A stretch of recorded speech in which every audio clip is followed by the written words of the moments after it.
श्री गोकुल नाथ की जय।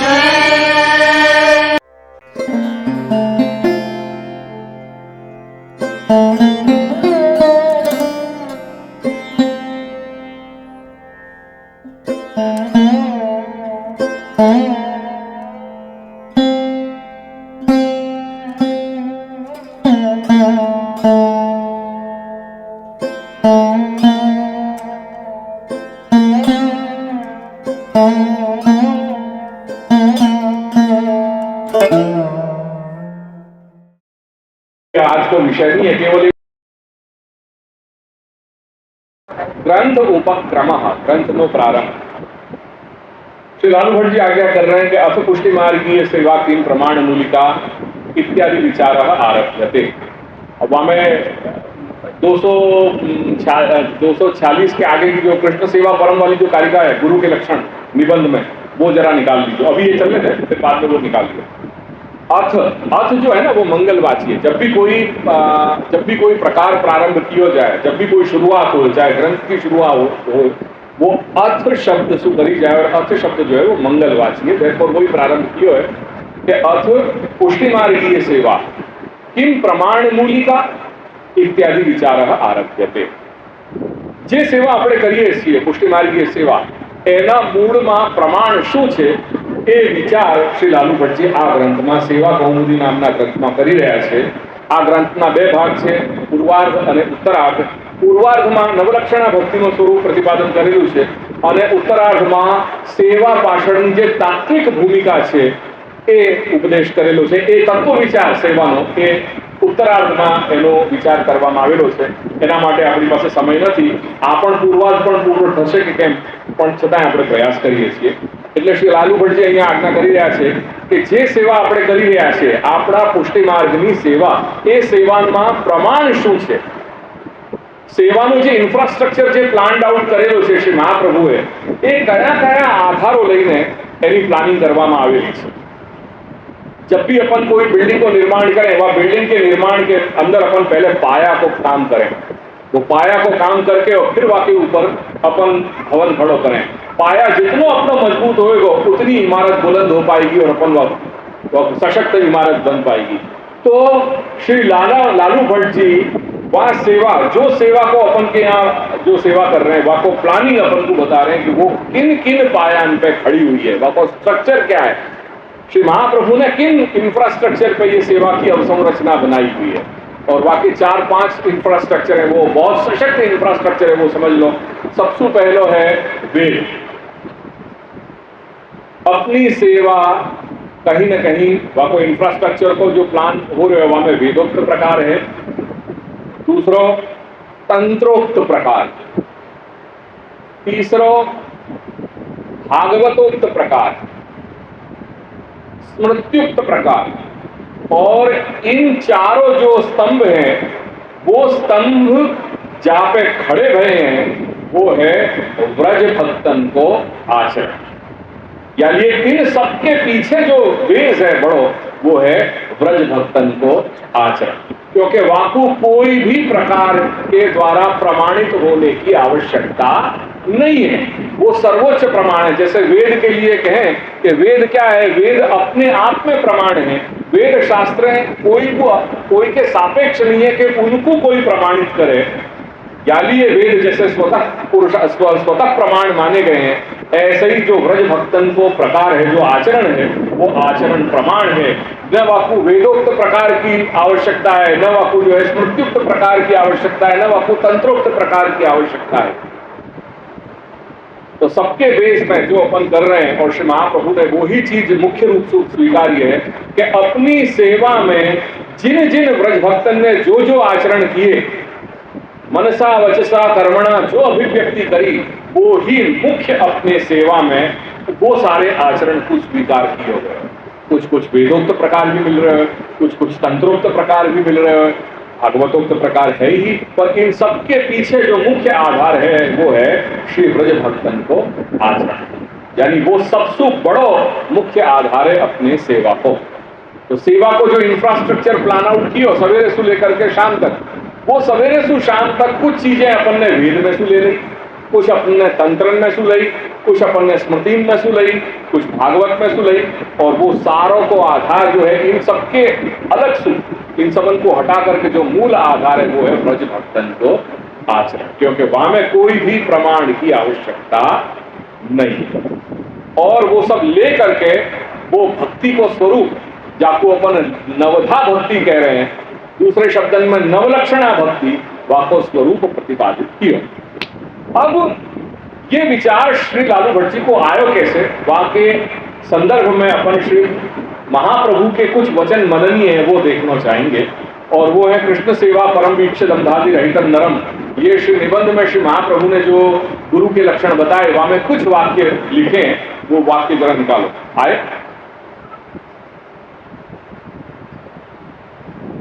कृष्ण सेवा परम वीक्ष 200 समथिंग एक आदि को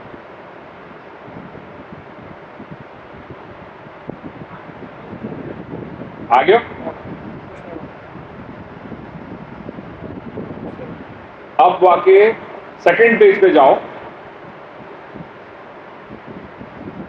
173 में पेज पे चले जाओ, 173। वो उतना ब्लो कर दीजिए, जूम कर दीजिए, ताकि लोग दिखाई दे रहे हो, पढ़ पा रहे हो वो स्क्रीन पे, छोटे हैं अक्षर है, आपको ब्लो आउट उतना कर दो कि जो ख्याल में आए। 173 पेज पे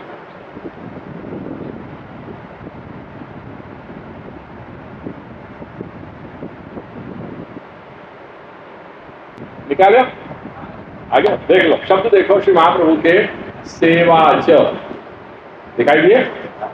क्या आज्ञा कर रहे हैं श्री महाप्रभु? सेवा च प्रमाण मूला एव पुरुषार्थ पर्यवसायिनी, अन्यथा मनसी अन्यत विधाय अन्यथा करणे न फल सिद्धि।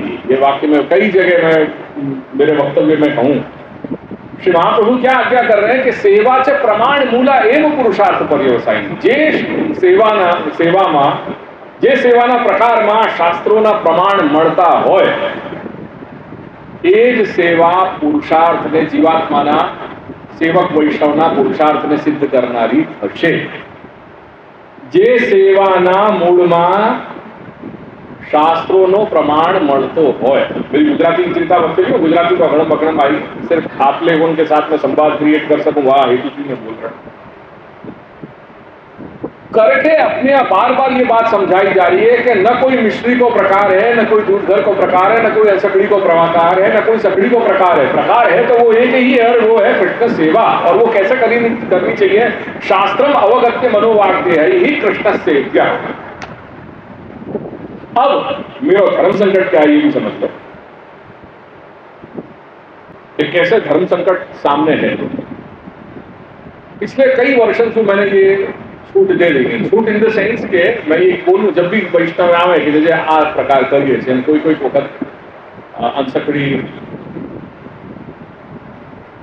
बार त्यौहार आवे, उत्सव हो तो मैं लोग अनसकड़ी करिए, मैंने वो कह दी कि हाँ करो। एक बात पहले वो स्पष्ट समझ लाओ कि ये मेरी आज्ञा नहीं, ये मेरी आज्ञा नहीं है, पर मैं जान रही हूं कि ये व्यक्ति आके अलावा कुछ करने वालों नहीं है। देयरफॉर मैं वह चीज को कह रहा हूं कि ठीक है, जो कर रहे हो वो कर। पूरी बात समझने को प्रयास करियो।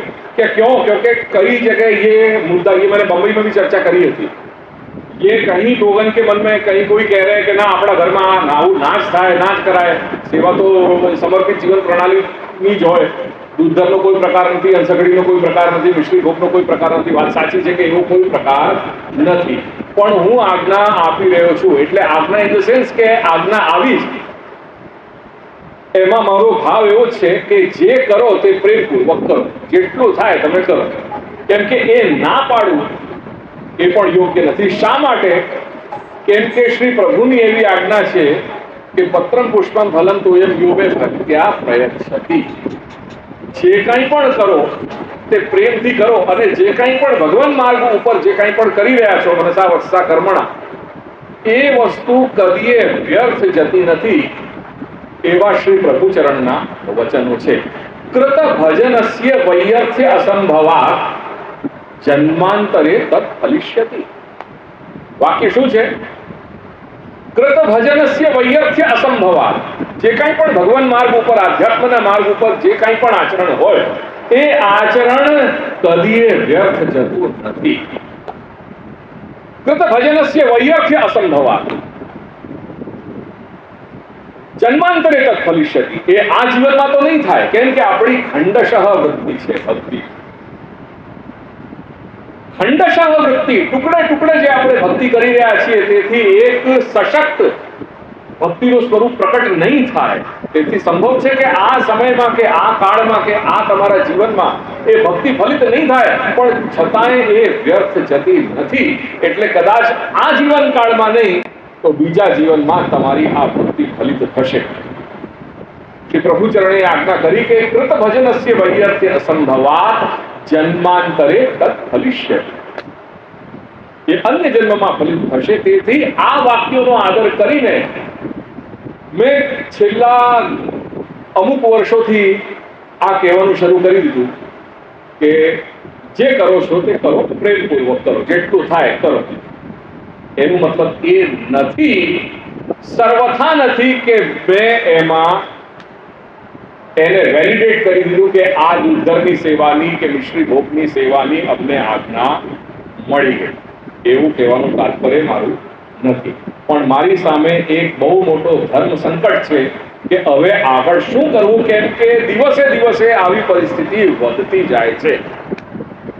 આજથી લગભગ 15 વર્ષ પહેલા, 17 વર્ષ પહેલા 2000માં ડિસેમ્બરમાં જ્યારે મેં મારું સૌથી પહેલું પ્રવાસ મહારાષ્ટ્ર, મરાઠવાડા, જાલના અને એ બાજુ જ્યારે થયું, એ વખતે મને એવું લાગ્યું કે આ પ્રકાર સર્વથા બંધ કરી દેવું જોઈએ. એટલે મેં પ્રયાસ કરીને એમને જ્યાં જ્યાં વાત થઈ અને વૈષ્ણવોને મેં કહ્યું કે ના, આ પ્રકાર બિલકુલ બંધ કરી દો, કેમ કે આ બંધ કરશો તો પછી આગળ કંઈક વ્યવસ્થિત કરવાના મનમાં સંકલ્પ ઉઠશે.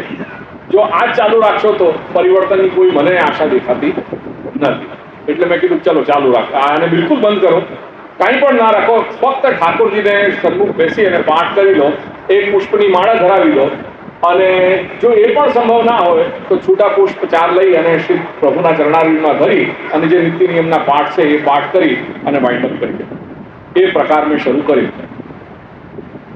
આજે પણ મને ઘણી વખત લાગે છે કે આ પ્રકાર ફરીથી મને ચાલુ કરવું જોઈએ. જે આ નામ સ્મરણનું પ્રકાર છે, આ પ્રકાર શું કહ્યું છે, એમાં જારી ભરવાની અનિવાર્યતા નથી, એમાં મિશ્રીના 2 કટકા મૂકવાની જરૂરિયાત નથી, કાંઈ નહીં. ફક્ત શ્રી પ્રભુને સન્મુખ પધરાવી મંદિરમાં અને પુષ્પની માળા ભરાવી. એ પણ જો સંભવ ના હોય તો 4 પુષ્પ ઠાકોરજીના ચરણારવિંદમાં ધરી દીધા અને જે નિત્ય નિયમના પાઠ છે એ કરીને વાર્તા પૂરી. એટલે એ કરવું જોઈએ. આટલું જ કરીએ, પણ એમાં જે કોઈ વખતે ઉત્સવ થયો, આ પાટના આપો, 2 ગણકા મિશ્રીના મૂકી દઈએ, દૂધરની કે નાગરી 2 મૂકી દઈએ, એ બધું થોડુંક ટુકડે કરતા એવી પરિસ્થિતિ આવે છે કે આપણે આ પાર નહીં અને આ પાર નહીં, અને વચ્ચે જ પછી આપણી નૈયા એમાં ડામાડોલ પરિસ્થિતિમાં રહેશે આજીવન. એવી પરિસ્થિતિઓ થાય છે આપણા સમાજમાં. એટલે કાંઈક નિર્ણય લેવું જોઈએ. અને છેવટે પછી આમાં કાંઈક મને પરિવર્તન દેખાયું નહીં તો આ એપ્રોચ અપનાવી કે ભાઈ જે કરો તે ભગવત ભાવથી, પ્રેમથી કરો. એટલે શ્રી મહાપ્રભુના વચન અહીંયા ઉપસ્થિત આપણને આજ્ઞા આપે છે. શ્રી મહાપ્રભુ સેવા છે પ્રમાણ મૂલા એવ. જે સેવાના મૂળમાં શાસ્ત્રોનું પ્રમાણ મળતું હોય એ જ સેવા આપણા પુરુષાર્થને સિદ્ધ કરનારી થાય. જો આવું ના હોય તો મનસી અન્ય વિધાય, મનમાં જે કાંઈ પણ આપણને જે મન ગમે તેવો પ્રકાર આપણે મનઃકલ્પિત પ્રકારે જો સેવા કરવા જઈએ કે અમને તો આ રૂચે છે અને અમે જઈ આવ્યા અને આ રીતે કરવા બેસી ગયા, નાથદ્વારા ગયા, ત્યાંથી સ્વરૂપ લઈ લીધું, મથુરાજી ગયા ત્યાં લાલાને પધરાવી લઈ આવ્યા અને હું સેવા કરું છું. આજકાલ બધું એવું જ ચાલે છે. એમાં એમને ભાન પણ નથી કે સ્વરૂપ કેવા લાવવા જોઈએ, એ સ્વરૂપ કેવા હોય, દેખાવમાં સારા છે કે નહીં. તમે મૂર્તિને શોધવા જાઓ છો ત્યારે બધું જુઓ છો કે નહીં, કે બેંક બેલેન્સ છે કે નહીં, ગાડી બંગલા છે કે નહીં, ઘર કેવું છે, અને સૌથી મોટી વાત કે એ એકલો રહે છે કે નહીં, તો ચાલે આપણને.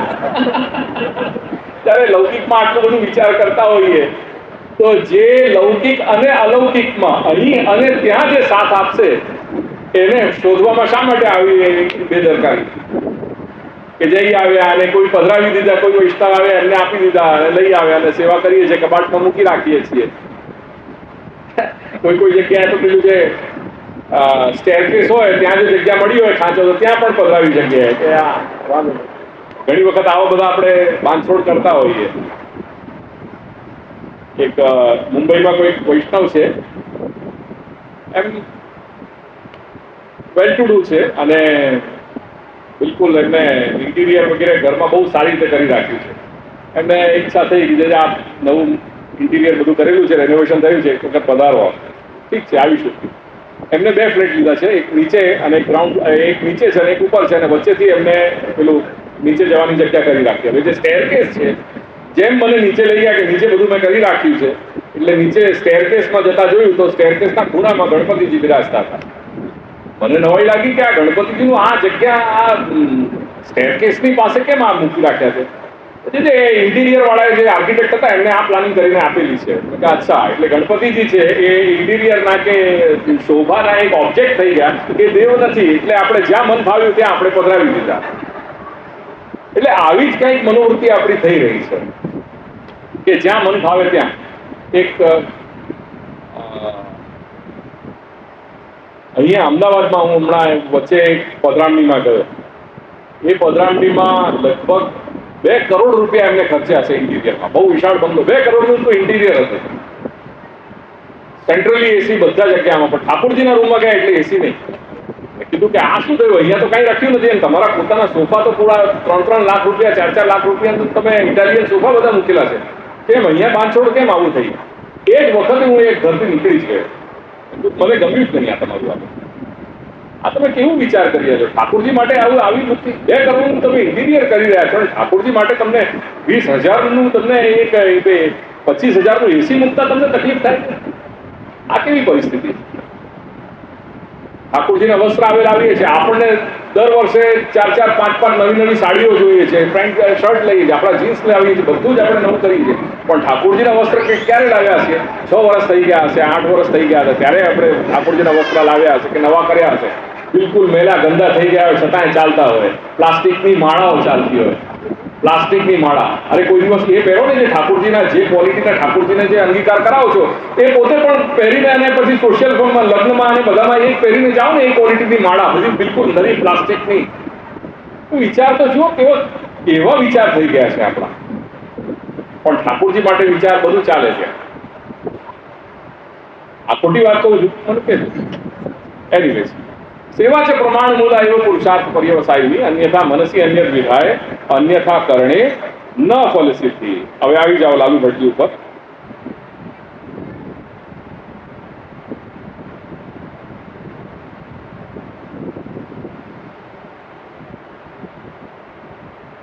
આ જયારે વિચારનો આરંભ થાય છે, એ વિચારના આરંભમાં લાલુ ભટ્ટજી આપણને સેવાનું સ્વરૂપ, જે નવલક્ષણાનું સ્વરૂપ છે, એ સમજાવવાના પ્રયાસ કરી રહ્યા છે. અને એના માટે એ નવલક્ષણા ભક્તિ કઈ છે, સેવાનું સ્વરૂપ શું છે, એ ભક્તિ કેવી રીતે થાય, અને સેવાના દરરોજનું જે આપણું ક્રમ છે એમાં સવારથી લઈને સાંજમાં આ 9 લક્ષણ, 9 પ્રકારની ભક્તિ નથી. ભક્તિ એક જ છે, પણ એ ભક્તિના અભિવ્યક્તિ, એની અભિવ્યક્તિ એ 9 પ્રકારે થાય છે. અને સવારથી લઈને સાંજ સુધી એ 9 ભક્તિ આપણા સેવાના ક્રમમાં કઈ રીતે, ક્યાં કઈ રીતે અભિવ્યક્ત થાય છે એનું વિવેચન આપણને શ્રી લાલુ ભટ્ટજી સમજાવી રહ્યા છે. શ્રવણમ કીર્તનમ વિષ્ણો સ્મરણમ પાદ સેવનમ અર્ચનમ વંદનમ દાસ્યમ સખ્યમ આત્મનિવેદનમ. લાસ્ટ લાઈન ઉપર જ આવી જાઓ, સમય નથી તેથી હું જ્યાં મને લાગશે એ અંશો જ હું આપને બતાવીશ. સૌથી છેલ્લી લાઈન, તત્ર શ્રવણ કીર્તનમ વિષ્ણો સ્મરણમ પાદ સેવનમ. એટલે સૌથી પહેલી ભક્તિ કઈ થઈ? શ્રવણાત્મિકા ભક્તિ. બીજી કીર્તનાત્મિકા ભક્તિ. ત્રીજી સ્મરણાત્મિકા ભક્તિ. ચોથી પાદ સેવનાત્મિકા ભક્તિ. પાંચમી અર્ચનાત્મિકા ભક્તિ. છઠ્ઠી વંદનાત્મિકા ભક્તિ. સાતમી નેક્સ્ટ પેજ ઉપર દાસ્યાત્મિકા ભક્તિ, 8મી સખ્યાત્મિકા ભક્તિ અને 9મી આત્મનિવેદનાત્મિકા. આ 9 ભક્તિ, 9 લક્ષણ ભક્તિના એમાં સર્વપ્રથમ જે ભક્તિ છે એ નીચે આવી જાઓ, નંબર 1 જ્યાં લખેલું છે નવવિધ ભક્તિ સ્વરૂપમ. મળ્યું? થોડુંક નીચે આવી જાઓ, નવવિધ ભક્તિ સ્વરૂપમ નંબર 1. ત્યાં સમજી લો, તત્ર ભગવદીય વક્ત્રી મુખાદ ભગવત જન્મ નામ સ્તોત્રાદિનામ શ્રદ્ધયા આકરણમ શ્રવણમ. શ્રવણની પરિભાષા શું? તો ત્યાં આજ્ઞા કરી રહ્યા છે કે ભગવદીય વક્ત્રી મુખાદ. વક્ત્રી ભગવદીય વક્તાના મુખથી, એ વક્તાના મુખથી, પણ વક્તા કેવા હોવા જોઈએ? ભગવદીય. અને વક્તા અને શ્રોતાના લક્ષણ શું હોય એ શ્રી મહાપ્રભુએ જલભેદ પંચપદ્યાદીમાં વિસ્તારપૂર્વક આપણને સમજૂતી આપી છે. તે છતાંય વિશેષ વાત આ સંદર્ભમાં શ્રી મહાપ્રભુના નિબંધના અંતિમ જ્યારે ત્રીજો ભાગવતાર્થ પ્રારંભ કરે છે અને સર્વનિર્ણય નિબંધનો જ્યારે અંત થાય છે એના ઉપસંહારમાં ભાગવતના માટે શ્રી મહાપ્રભુ આજ્ઞા કરી રહ્યા છે અને ત્યાં શ્રોતા માટે વાત કરી રહ્યા છે કે એવું જોવામાં આવે છે કે આજકાળ દેશકાળ પરિસ્થિતિના કારણે આ જીવન ભાગવતની કથાઓ સાંભળતા છતાંય શ્રી પ્રભુ પ્રત્યે પ્રેમ નથી ઉત્પન્ન થતો. એનું કારણ શું? એનું કારણ એ છે કે આજકાલ આપણા શ્રોતાઓમાં 3 વસ્તુની કમી છે. એ 3 વસ્તુ કઈ? સૌથી પહેલા ભગવદીય મુખાત શ્રવણમ. ફક્ત મુખાત શ્રવણમ. શ્રવણ જે છે એ શ્રવણના 3 અંગો હોય છે. એ સાંભળવું, એના 3 અંગ છે. સૌથી પહેલો અંગ છે ભક્ત મુખાત શ્રવણમ. ભક્તના મુખથી કથા સાંભળવી. શ્રી પ્રભુના નામ સ્વરૂપ ગુણ લીલાની કથા સાંભળવી ભક્તના મુખથી. તેથી આપણા તેની મર્યાદા છે કે ભગવદ લીલા જે સાંભળવી હોય તે આપણા માર્ગના કંઠીધારી જે કોઈ પંડિત કે બ્રાહ્મણ હોય એમની કે વૈષ્ણવ હોય એમની પાસે જ. એવું નહીં કે આજે આપણે ટીવી ખોલીને અને બેસી ગયા કે કોઈની પણ કથા ચાલતી હોય ત્યાં જઈ આવ્યા નહીં. શ્રી મહાપ્રભુની આજ્ઞા છે ભક્ત મુખાત શ્રવણમ. એટલે કંઠીધારી આપણા માર્ગીય જે કંઠીધારી એ વૈષ્ણવ વિદ્વાન હોય એમની પાસે એમના મુખથી ભગવાનના શ્રી પ્રભુના નામ સ્વરૂપ ગુણ લીલાનું પાન કરવું. બીજી વસ્તુ ભાગવતનું કે શાસ્ત્રનું સમ્યક તાત્પર્ય જ્ઞાન. અને ત્રીજી વસ્તુ છે શ્રોતુશ્ચ વૈરાગ્યમ. જે શ્રોતા હોય એમાં અપેક્ષિત વૈરાગ્ય વૃત્તિ. જો આ 3 વસ્તુ ના હોય તો શ્રી મહાપ્રભુ આજ્ઞા કરી રહ્યા છે કે એતદ અભાવે ન ફલતી. એ ફલિત નહીં થાય. એટલે ભગવત કથા કયા જીવો માટે ફલિત થાય કે જ્યારે શ્રવણ કરતા ભગવદ લીલાનું આપણે શ્રવણ કરીએ અને શ્રવણમાં જો આ 3 પાસાઓ એ 3 અંગ આપણને વ્યવસ્થિત મળતા હોય, ભક્ત મુખાત શ્રવણમ, સમ્યક તાત્પર્ય જ્ઞાનમ ભાગવતનું, અને ત્રીજું છે શ્રોતુશ્ચ વૈરાગ્યમ. આ 3 જ્યારે અંગ મળે તો જ એ ફલતી, અન્યથા ન ફલતી. તેથી ભગવદીય વક્ત્રી મુખાત જોઈ લો આગળ સ્ક્રીન ઉપર. જે ભગવદીય વક્તા હોય એમના મુખથી ભગવાનના જન્મ નામ સ્તોત્ર વગેરેનું શ્રદ્ધાથી આકર્ણનમ. આકર્ણનમ એટલે સાંભળવું. એનું નામ છે શ્રવણ અથવા શ્રવણાત્મિકા ભક્તિ. આ આપણા સેવાનું એક અંગ છે. બીજું આવી જાઓ નીચે બીજા નંબર ઉપર. ભગવાન નામ કર્મ સ્તોત્રાદિ નામ શ્રદ્ધયા કથનમ કીર્તનમ. કીર્તનનું મતલબ એ નથી કે આપણે મંદિરોમાં બેસી ગયા અને બિલકુલ ચાલુ થઈ ગયું ઝીંચીક ચાલે છે. એ કીર્તન નથી. અને મહેરબાની કરીને કીર્તનને હુંસા તુસીનું દ્વંદનું કેન્દ્ર નહીં બનાવતા. કેમ કે મંદિરોમાં આ સતત ચાલે છે. અને નાનો હતો ત્યારથી હું આ મંદિરોના માહોલને જોઈ રહ્યો છું અને હું કામ કરી રહ્યો છું. પણ મંદિરો આજે આપણા ત્યાં ખાસ કરીને કીર્તન જે છે એ અડ્ડો બની ગયા છે. ઊંચા તો છે કે તું નહીં કરે, મારી જગ્યા કેમ લઈ લીધી, આમ છે તેમ છે, આ કરીને આવા બસ ઘર્ષણના કેન્દ્ર થાય છે. એ ના થવા જોઈએ ને. હવે મર્યાદા રાખો. જેમ તેમ આપણે આવ્યા, પેન્ટ શર્ટ પહેરીને આપણે બેસી ગયા, એ ના ચાલે. આ જગ્યાઓની કંઈક મર્યાદા છે. જ્યારે આપણે લૌકિકમાં જે જ્યાં જગ્યાની સેટઅપ હોય ત્યાંનું આપણે પાલન કરીએ છીએ, તો શા માટે અહીંયા આવીને આપણે બિલકુલ નિર્દ્વંદ થઈ જઈએ છીએ કે અહીંયા કોઈ આપણને નિયમ લાગુ થતા નથી? અહીંયા જે સંભાળ કે જે સેવા કરે એને વૈષ્ણવ વેશભૂષાનો આદર કરવો જ જોઈએ. કાલે ઉઠીને અહીંયા કીર્તન કરવા જે વૈષ્ણવ ભાઈ વ્યક્તિ કે બેસે એને નિયમ કરવું જોઈએ કે એ વૈષ્ણવ વેશભૂષાનો આદર કરી અને પછી બેસે. એટલે કીર્તનનો મતલબ એ નથી કે આપણે જાન મજીરા લઈને બેસી ગયા અને આપણે કીર્તન કરવા બેસી ગયા, માત્ર એ નથી.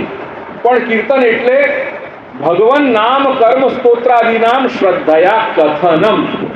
જે સુજાતિ શબ્દ સાંભળ્યું હશે. સુજાતિ કોણ કહેવાય? કે જે એક વિચારધારાવાળા, એક સ્વભાવ અધિકારવાળા વ્યક્તિ હોય. એ કેટલા હોય? એ 2 કે 3 હોય, એનાથી વધારે ના હોય. જેમના સાથે આપણું દરરોજનું સત્સંગનું વ્યવહાર હોય એને આપણે સુજાતિ કહીએ. એટલે સુજાતિ પરિકરમાં આપણું જે પરિકર હોય જ્યાં આપણે સત્સંગ કરતા હોઈએ એમાં એકબીજા સાથે બેસી શ્રી પ્રભુના નામ સ્વરૂપ ગુણ લીલાનું આપણે એકબીજાને એ લીલાનું કથન કરીએ, એને કહીએ. એ કહેવાનું નામ છે કીર્તન.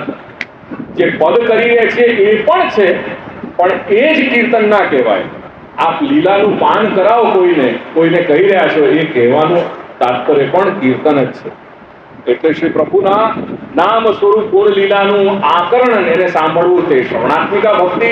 એ શ્રી પ્રભુના નામ સ્વરૂપ ગુણ લીલાને એકબીજાને જે સુજાતિ છે આપણા એમને કહેવું, એ કહેવાનું નામ કીર્તનાત્મિકા ભક્તિ. એટલે શ્રવણમ કીર્તનમ વિષ્ણુ. હવે સ્મરણમ.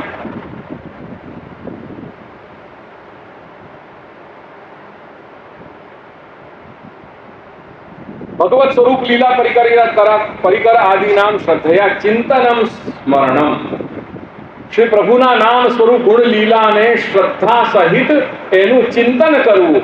ચિંતન શબ્દ સંસ્કૃતના ચિતિ ધાતુમાંથી બનેલું છે અને એ છે સ્મરણના અર્થમાં ચિતિ સ્મૃત્યામ. તેથી ચિંતન કરવું, સ્મરણ કરવું, એનું નામ છે સ્મરણાત્મિકા ભક્તિ. ચોથું, નિરંતરમ શ્રદ્ધયા પરિચર્યા પાદ સેવનમ. નિરંતર પરિચર્યા કરવી, સેવા ટહેલ કરવી, એનું નામ છે પાદ સેવનાત્મિકા ભક્તિ. પાદ એટલે ચરણ, એટલે ફક્ત ચરણ પ્રક્ષાલન કરવા એનું નામ પાદ સેવનાત્મિકા ભક્તિ નથી. પણ સંપૂર્ણ જે સેવા કરી રહ્યા છીએ, જે સેવા ટહેલ કરી રહ્યા છીએ, એ પાદ સેવન ભક્તિ ગણાય. એટલા માટે શ્રી લાલુ ભટ્ટજી ત્યાં સ્પષ્ટ કહી રહ્યા છે, આગળ જો શબ્દોને, પાદ સેવન ઇત્યનેન સર્વાપી પરિચર્યા નતુ ચરણ સેવા માત્ર. આયો ખ્યાલ में? शब्दन पे ध्यान दे दीजिए. હવે 5મી अर्चनात्मिका भक्ति. महात्म्य बुद्ध्या लोक विलक्षण उपचार करणम अर्चनम. महात्म्य बुद्ध्या આ શબ્દો જોઈ લો. લોક વિલક્ષણ, જ્યાં સુધી આપણા અંદર મહાત્મ્ય, કોઈ પણ વ્યક્તિ વસ્તુ વિષય પ્રત્યે મહાત્મ્ય જાગૃત ના થાય ત્યાં સુધી એ વ્યક્તિ વસ્તુ વિષય પ્રત્યે આપણું ઉપચાર, આપણું વ્યવહાર લોક વિલક્ષણ નહીં થાય. આજે આપણે છે ને બધા ગુણાશક્તિ વાળા જીવો થઈ ગયા. આપણા ત્યાં જે ભક્તિ છે, સેવક વ્યવહાર, એ જૂના સમયમાં 2 પ્રકાર થતું હતું. અમુક લોકો એવા હતા કે જે ગુણાશક્તિ વાળા હતા અને અમુક લોકો સ્વરૂપાશક્તિ વાળા હતા. હવે સ્વરૂપાશક્તિની કેટેગરી દિવસે ઓછી થવા લાગી.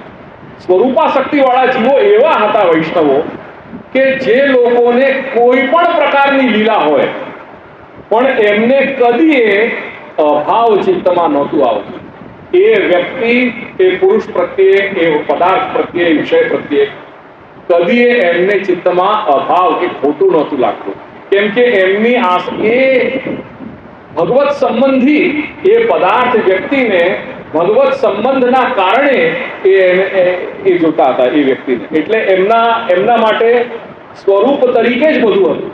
એટલે કદીએ કોઈ પણ લોક દૃષ્ટિથી કંઈક એમાં ભય, પ્રમાદ, આલસ્ય જોવામાં આવે છતાં એમના ચિત્તમાં લીલા છે એવી દૃષ્ટિથી એ બધી વસ્તુને જોતા હતા. એટલે એ સ્વરૂપાશક્તિ વાળા જીવ હતા. એમને કદી એ વૈષ્ણવોને કદી ચિત્તમાં અભાવ નહોતું આવતું. પણ હવે દિવસે આ જે કેટેગરી છે એ એક્સટિંક્ટ, ઇટ ઇઝ ગોઈંગ એક્સટિંક્ટ. હવે ઓછી થઈ રહી છે. હવે બધા ગુણાશક્તિ વાળા આવ્યા. ગુણાશક્તિ એટલે જ્યાં સુધી મહાત્મ્ય જોયું કોઈમાં ગુણ છે, એ ગુણ કયા પ્રકારનું? મત્તઃ ત્વમ ઉત્કૃષ્ટઃ ત્વત્તો અહમ અપકૃષ્ટઃ. આવી જે ભાવના છે એ પ્રકારેનું જે મહાત્મ્ય જાણવા જ્યાં આપણને દેખાય છે ત્યાં શ્રદ્ધા આપણી ટકે છે. એ ત્યાં સુધી જ ટકશે કે જ્યાં સુધી એ મહાત્મ્યના આપણને દર્શન થતા હોય. જ્યાં લાગ્યું અરે અમે વલ્લભ કૃપા ગયા, અમને કહ્યું પણ ગુરુજીએ દર્શન ના આપ્યા, ખોટું અમને ધક્કો પડ્યો, ચલો બસ એ વાત ત્યાં આવી પડી ગઈ. એવા લોકો કોણ હોય?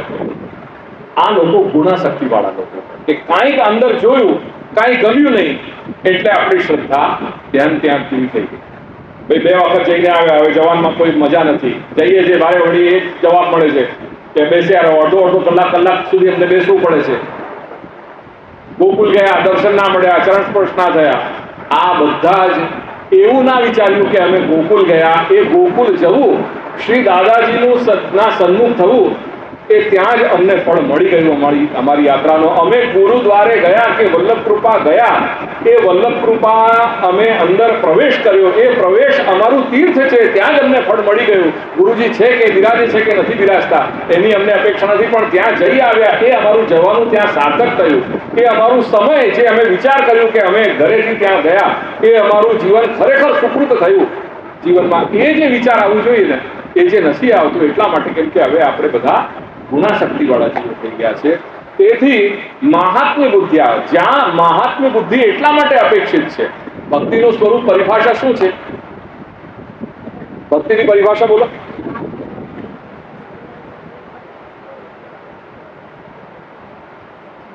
સુન્યો પણ સમજો નહીં, બોલો થોડું જોરથી તો બોલો યાર. महात्म्य ज्ञान पूर्वक सुदृढ़ सर्वतोधिक स्नेहो भक्ति ही, ये भक्ति की परिभाषा है. कि महाप्रभु ने सबसे पहली चीज क्या गिनाई? महात्म्य ज्ञान. क्योंकि जब तक महात्म्य ज्ञान नहीं है तब तक ठाकुर जी के साथ व्यवहार जो होना चाहिए वो नहीं हो पाएगा. तब तक वो 5,000 की साड़ी लेने में अपन को कोई दिक्कत नहीं आएगी, पर ठाकुर जी के लिए 500 रुपया जब खर्चने की बात आएगी तब मन में आएगा कि जरूरी है आવું नहीं. वो महात्म्य जगना बहुत जरूरी है. जब तक महात्म्य नहीं जगेगा तब तक वो बात नहीं होगी, क्योंकि महात्म्य जगेगा तभी लोक विलक्षण उपचार होगा. लोक विलक्षण उपचार की बात है यहाँ. अर्चनात्मिका भक्ति को मतलब क्या है? देख लो एक परिभाषा स्क्रीन पे. महात्म्य बुद्धिया लोक विलक्षण उपचार करण. सेवा उपचार साध्य है, पर वो उपचारण में जब तक लोक विलक्षणता नहीं आएगी, वो लोक विलक्षणता काय के कारण आएगी? महात्म्य के कारण ही आएगी. यालिए महात्म्य जगे तब अपन वो भाषा को प्रयोग करें ठाकुर जी के लिए कि ठाकुर जी पौड़े हम सोए, ठाकुर जी ने आरोग्य हमने खायो. तो जो हमारे और उनमें जो भाषा को जो भेद कर रहे हैं, वो भेद काय के लिए कर रहे हैं? वो महात्म्य बुद्धिया विलक्षण उपचार, यानी भाषा भी सीखनी जरूरी है.